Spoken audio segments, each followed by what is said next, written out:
سلام بچه ها، چطورید؟ همونطوری که بهتون گفتم میخوام آموزش‌های رایگان میکروبلیدینگ ابرو کلا توی این هیته کاری و در این لاین کاری براتون بذارم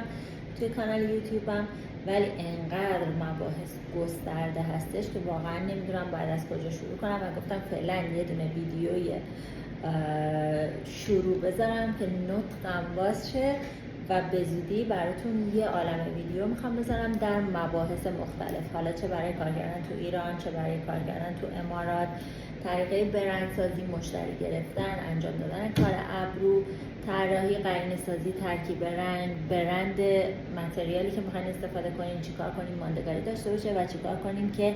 خیلی سریع ابرو بزنین و بتونین روزی حداقل 10 تا مشتری رو انجام بدین. همونطوری که من الان خودم وقتی میرم ابوظبی